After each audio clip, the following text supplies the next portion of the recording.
मनसेमध्ये मी पुन्हा आलो. काही दिवस मी वाट पाहिली. मी यासाठी आलो होतो की मी टीम राज ठाकरे म्हणून काम करेन.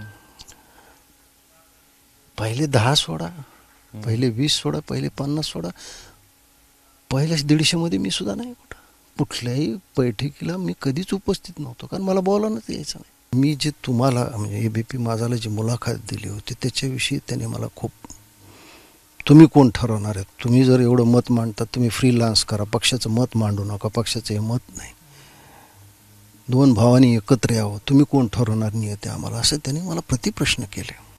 मला सांगा की माझं चुकलं काय, माझी योग्यता नाही आहे, मी त्या पहिल्या फळीतला नेता होतो 2006ला.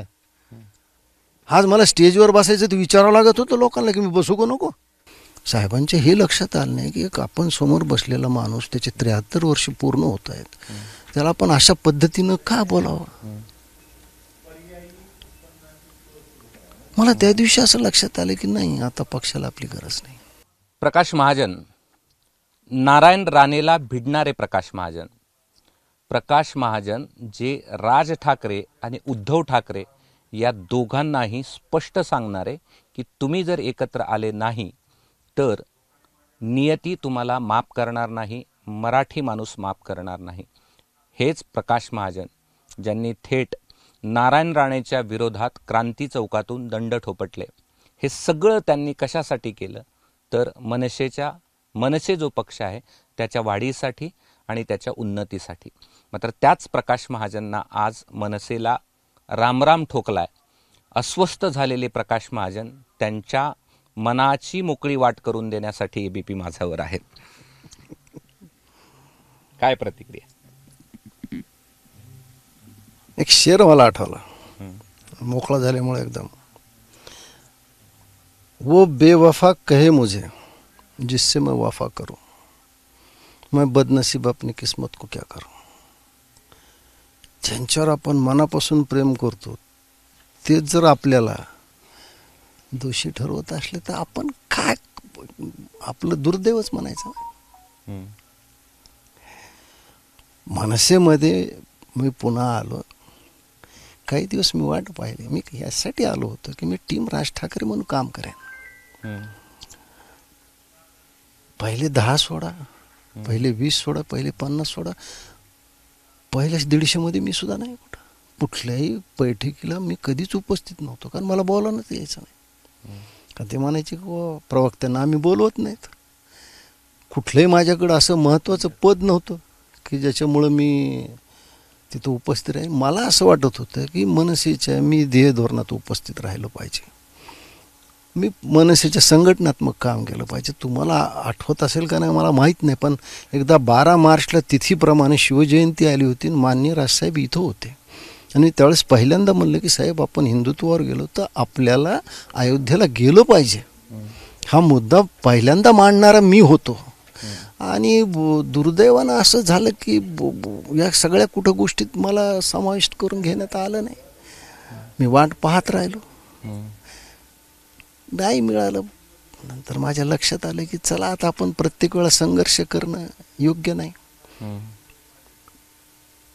म्हणून मी आता हा निर्णय घेताना मला काही फार आनंद झालाय असं नाही, पण मी ठरवलं की नको, आता जर आपल्याला आपल्या क्षमतेप्रमाणे योग्यतेप्रमाणे काही मिळतच नसेल तर आपण थांबलेलं काय वाईट आहे. तुम्ही मागे अस्वस्थ होता त्यावेळेस तुमच्या डोळ्यामध्ये अश्रू होते, त्याचा काय फायदा झाला पुढे, त्याची काही विचारपूस झाली पक्षाकडून? नाही. 11 जुलैला माझं आणि राजसाहेबांचं मला वाटतं भेट झाली. हे मी पहिल्यांदा तुमच्यासमोर सांगतोय. आणि त्या भेटीमध्ये राजसाहेबांचा जो टोन होता माझ्याशी बोलण्याचा, त्यावेळेस मला असं लक्षात आलं की आता राज ठाकरेंना प्रकाश महाजनची गरज उरली नाही. काय झालं होतं? पहिला मुद्दा असा आहे की मी जे तुम्हाला म्हणजे ABP माझाला जी मुलाखत दिली होती त्याच्याविषयी त्याने मला खूप, तुम्ही कोण ठरवणार आहेत, तुम्ही जर एवढं मत मांडता तुम्ही फ्रीलान्स करा, पक्षाचं मत मांडू नका, पक्षाचं हे मत नाही, 2 भावांनी एकत्र यावं, तुम्ही कोण ठरवणार नियते आम्हाला, असं त्याने मला प्रतिप्रश्न केले. ठीक आहे, त्यावेळेस कदाचित मी त्यांच्या दृष्टीनं चूक असेल, पण आज ज्यावेळेस मी पाहतो त्यावेळेस काय, आज दोन भाऊ एकत्र येतात, चांगली गोष्ट आहे. दोन भाऊ एकमेकाशी बोलतात, चांगली गोष्ट आहे. पण या सगळ्या प्रक्रियेत ज्यांनी ही भावना व्यक्त केली तो माणूस कुठंच नाही ना. काय करायला पाहिजे. दुसरी गोष्ट अशी झाली की त्यांनी नारायण राणेच्या प्रकरणात मला खूप धारे उतरलं. मी त्यांना म्हणलं, साहेब, नारायण राणेंनी ज्यावेळेस मला परिवारातून धमकी दिली तर मी काय करायला पाहिजे. पक्ष म्हणून माझ्या बाजूला कोण उभं राहिलं. पक्ष म्हणून कोण उभं राहिलं माझ्या बाजूला. कुणीच उभं राहिलं नाही. माझी लढाई मलाच लढावी लागली.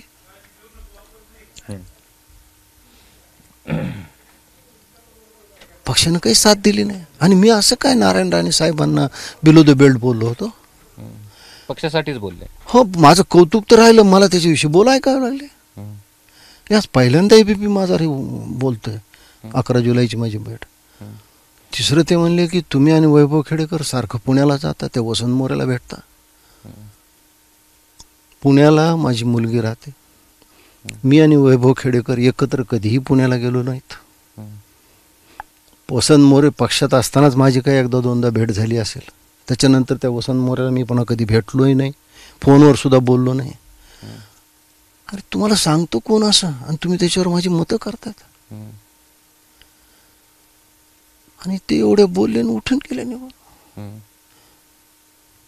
समोर माझे पक्षातले मित्र समजतो ज्येष्ठ नेते बाळा नांदगावकर बसले होते. त्यांनी काही हस्तक्षेप केला नाही. साहेबांच्या हे लक्षात आलं नाही की एक आपण समोर बसलेला माणूस, त्याचे 73 वर्ष पूर्ण होत आहेत, त्याला आपण अशा पद्धतीनं का बोलावं. मला त्या दिवशी असं लक्षात आलं की नाही, आता पक्षाला आपली गरज नाही. मला कुणाला दोष द्यायचा नाही. त्यांना जसा पक्ष चालवायचा आहे त्यांनी चालवावं, ते स्वतः सक्षम आहेत. मी आता बाहेर पडल्यावर मी काय सल्ला देणार त्यांना. पण या गोष्टी लक्षात आल्या की माझ्या लक्षात आलं की नाही, आता आपल्याला इथं फारसं काही स्थान उरलेलं नाही. आता फक्त ते तोंडाने जा म्हणले नाही तेवढंच. मी त्या दिवशीच हा निर्णय घेतला. तरी पण मी एक म्हणजे 11 जुलै, 11 ऑगस्ट, 11 सप्टेंबर मी वाट पाहिली. त्यांचं कधी कुठं बाईट चांगली झाला, मी त्यांना SMS केले, खूप चांगले झाले, पण त्यांच्याकडून नो रिप्लाय, कुठलाही प्रतिसाद नव्हता. मग आता मला सांगा, आम्ही राज ठाकरेकडे बघूनच पक्षात आलोत. त्यांचीच नाराजगी असल्यावर मग बाकीच्यांचा विषय काय बोलायचं.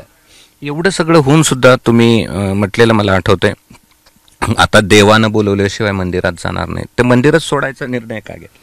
लक्षात आलं देव काही बोलवणार नाही. देवाची अडचण कशाला करायची. देव बदलायचा नाही. देव बदलणं वगैरे फार दुर्दैवाची घटना असते. आणि आपल्याला आता कोण भक्त म्हणून घेईल. महाजनाचा जळता निखारा कोण पदरात बांधून घेईल. कारण आम्ही भावनेवर चालणारी माणसं. आम्हाला जर राजकारण करता आलं असतं तर केलं असतं. म्हणजे माझ्या डोळ्यासमोर मी पाहिलं, कुणी सरचिटणीस झालं, कुणी नेता झालं, कुणी काही केलं तर त्यांना माफी असायची, कारण ते आवडते असायचे. आम्ही ना आवडते असल्यामुळं आम्ही असं उसासा जरी सोडला तर तो एक गुन्हा व्हायचा. त्याच्यामुळं म्हणलं नको आता, एक थोडा म्हणजे बरेच दिवस मी अस्वस्थ होतो. मी ठरवलं की नको आता, एक खूप झालं. कधीतरी होऊन आपल्यालाच हकालपट्टी झाली आपली, काही असं घडलं तर आपण काय करायचं. तो धक्का बसल्यापेक्षा आपलं मनसे सोडताना मला फक्त एका गोष्टीचं वाईट वाटतं, एका गोष्टीचा अपराधीपणा वाटतो, म्हणजे मी अमित ठाकरेंना साथ देऊ शकलो नाही. मी म्हणलं माझ्या मनात जरी खूप असलं तरी ते घडू शकलं नाही. आणि एक जी माझी सद्भावना होती, 2 भावांनी एकत्र यावं, ते 2 भाऊ एकत्र आली, एक आनंदाची गोष्ट आहे. तुम्हाला काय भोवलं अस्वस्थ होण्यासाठी. एक म्हणजे तुम्ही नाशिकमध्ये जी बैठक झाली त्याला तुम्हाला बोलवलं नाही, ते त्याच्यानंतरची तुमची प्रतिक्रिया भोवली. नारायण राणेच्या विरोधात थेट जाणं भोवलं, की ते वक्तव्य जे तुम्ही केलं की 2 भावाबद्दलचं काय भोवलं तुम्हाला. सगळंच भोवलं दिसतंय. एक गोष्ट अशी थोडीच आहे, तुम्ही लोकप्रसिद्धी देता, ते सुद्धा बऱ्याच जणांना नाही आवडत. कोणाला पक्षात असतात ना लोक.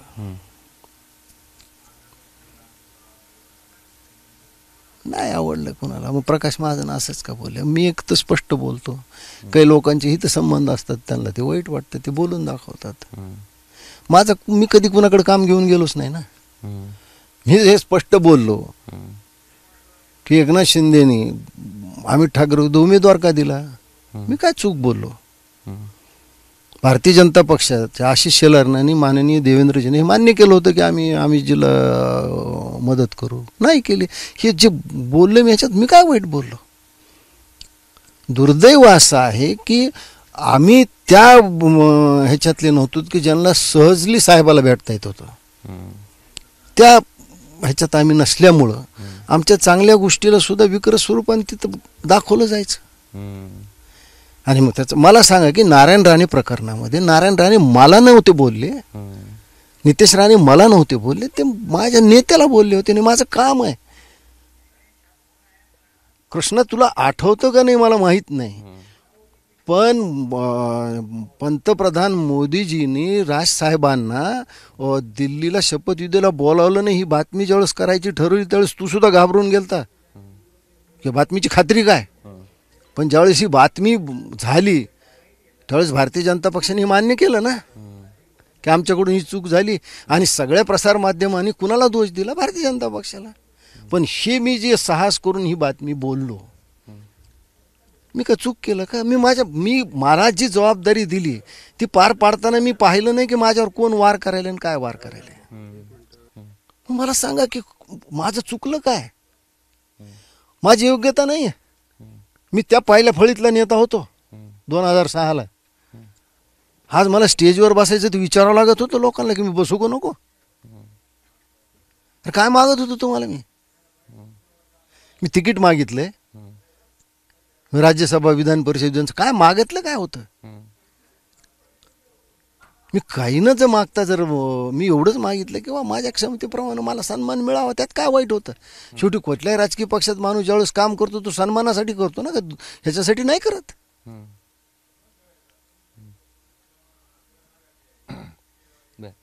राज ठाकरेंनी पुन्हा बोलवलं नाही. राज ठाकरे साहेब पुन्हा बोलवणार असले तर 2 महिने वाटच पाहिली नव्हती मी. 2 महिने मी वाटच पाहिली ना त्यांची.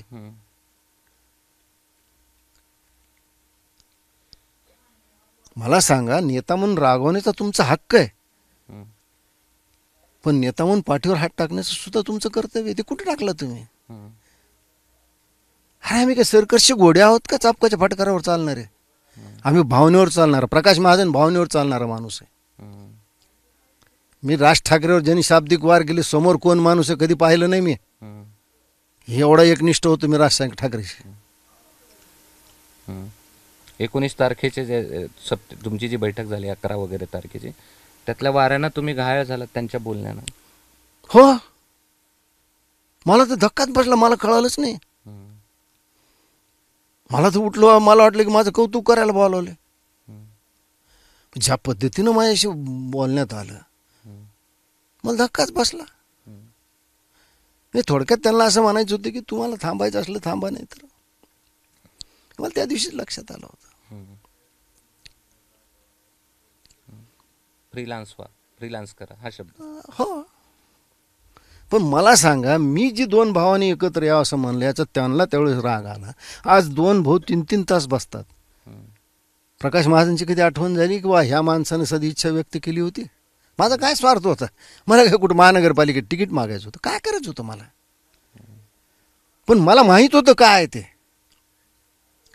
थोडा बहुत जो काय अनुभव आहे. मी काय प्रमोद महाजन एवढा हुशार नसेल, त्याचे इतके माझे राजकीय अंदाज खरे नसतील, पण काही गोष्टी मलाही माहीत होत्या की हे नाही झालं तर काय होतं. कारण मी राज ठाकरे सोबत काम केले. मनस्य हा कसा अस्पृश्य होता हे मी पाहिलंय ना.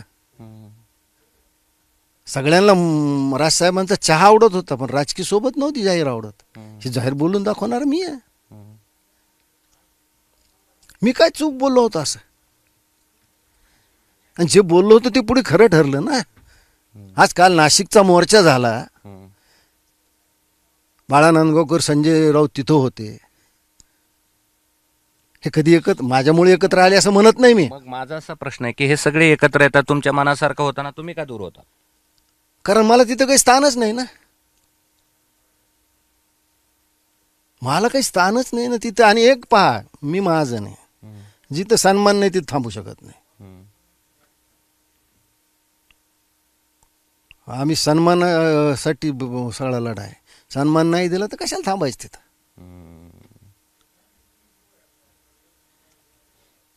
पुढे काय? काय नाही हो, पुढे खूप गोष्टी करण्यासारख्यात आयुष्यात माणसाला. वाचन करता येईल आपल्याला. काय कुठल्या पक्षात जाणार? तुम्हाला तर म्हणलं कोण आम्हाला बोलवणार आहे? कोणी बोलावलं तर कोणी? बरं, पुन्हा पहिलीपासून सुरुवात करायची काय? मग पक्षाचा राजीनामा का राजकीय संन्यास? राजकीय संन्यास वगैरे मी म्हणणार नाही. मी काही तेवढा फार मोठा आहे. अहो, मी एक सामान्य प्रवक्ता आहे. मी मनसेत राहिलो का आणि गेलो का, काही कोणाला फरक पडणार नाही. सगळं कळवलंय तुम्ही, राजीनामा पाठवलाय? कशाला राजीनामा पाठवायचा? मी आपलं फेसबुकवर माझ्या भावना, अहो कोणी बोलायलाच तयार नाही, कोणी फोनच करत नाही, कोणी कोणाला बोलतच नाही. असं कुठं आमच्यापाशी असा मंच नाही. असं चालू राहिलं तर पक्षाची अवस्था काय? ते विचार करतील, आपण काय काय. तुमच्या मते? नाही, मी ह्याच्यावर काही प्रतिक्रिया देणार नाही. मग तुम्ही म्हणताल की बघा आता तू पक्षात नाही राहिला म्हणून काही प्रतिक्रिया द्यायला, मला काही प्रतिक्रिया याच्यावर द्यायची नाही. राजसाहेब सक्षम आहेत, ते त्यांचा निर्णय घेतील. आजपर्यंत तेच निर्णय घेत आलेले, तेच करते. मला पुढे कुठल्या पक्षात जाणार नाही? कोण आम्हाला बोलवणार आहे? मला कोणी बोलवा अशी माझी इच्छा नाही. कोणी मला बोलवणार नाही. मी तुम्हाला म्हणलं की पहिल्यापासून सुरुवात कोणी करा. पण एक मात्र मला समाधान आहे की मी ज्या अगदी परवा दिवशी पर्यंत सुद्धा 10 तारखेपर्यंत सुद्धा मी प्रामाणिकपणे माझं काम केलं. ठीक, धन्यवाद. हे होते प्रकाश महाजन आणि त्यांनी त्यांच्यासोबत झालेल्या जी राज ठाकरे यांची बैठक आहे त्यामध्ये नेमकं काय झालं, का अस्वस्थ झाले, या सगळ्या प्रश्नांची उत्तरं त्यांनी या ठिकाणी दिलेली आहेत. आणि पुन्हा एकदा त्यांच्या डोळ्यामध्ये पाणी होतं आणि आता ते मनसेत नसतील असं त्यांनी स्पष्ट केलंय. कॅमेरामन धनंजय दारुंटेसह मी कृष्णा केंडे, एबीपी माझा, छत्रपती संभाजीनगर. एबीपी माझा, उघडा डोळे बघा नीट.